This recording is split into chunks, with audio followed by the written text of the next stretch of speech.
ఒకరు వేసిన బాటలో 10 మంది నడుస్తారు. అడుగు పడ్డప్పుడల్లా ఆ ఒక్కరినే తలుచుకుంటారు. అప్పుడు జాతీయ అవార్డు, ఇప్పుడు తెలంగాణ రాష్ట్ర ప్రభుత్వ గద్దర్ అవార్డు. మళ్ళీ అదే హిస్టరీ రిపీట్ అయింది. గద్దర్ అవార్డు అనేది ఆటుపోట్ల ప్రయాణంలోంచి పుట్టుకొచ్చింది.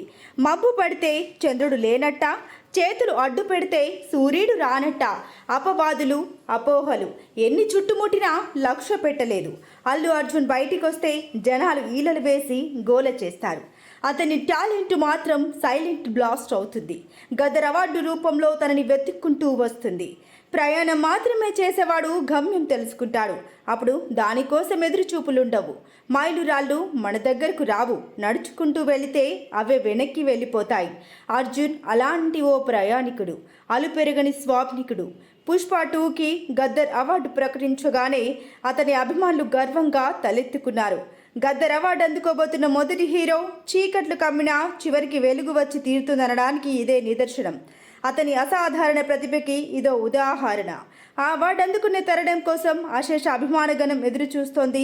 ఆ క్షణాల్లో ఐకాన్ స్టార్ కళ్ళల్లో కనిపించే ఒక్క మెరుపు కోసం పరితపిస్తోంది. జాతీయ అవార్డు. తెలుగు నటులకి జాతీయ అవార్డు ఓ కలలాగే మిగిలిపోయింది. 69 ఏళ్ల ఆ సుదీర్ఘ కళని నిజం చేసిన నటుడు అల్లు అర్జున్. తెలుగు జాతి గౌరవాన్ని జాతీయ స్థాయిలో నిలపాలని పట్టుపట్టి మరీ కొట్టాడు, చెప్పి మరీ కొట్టాడు. తగ్గేదేలే అన్న డైలాగ్ పుష్పరాజ్ పాత్రకి మాత్రమే పరిమితం కాదు.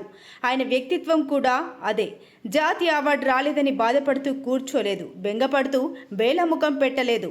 అందరూ ఆశల్ని ఒక్కడే మోశాడు. ఎంతో మంది ఎదురుచూపుల్ని ఒక్కడే చూశాడు. సమూహ ప్రవాహమై పైకి లేచాడు. జాతీయ అవార్డుని జాతికి అంకితం చేశాడు. నటులుగా ఎవరు పుట్టరు, ఎదుగుతారు అని చెప్పడానికి ఐకాన్ స్టార్ ఒక ఉదాహరణ. తన కోసం తాను శ్రమిస్తే శ్రామికుడు, జాతి కోసం నటిస్తే అతనే నిజమైన ప్రేమికుడు.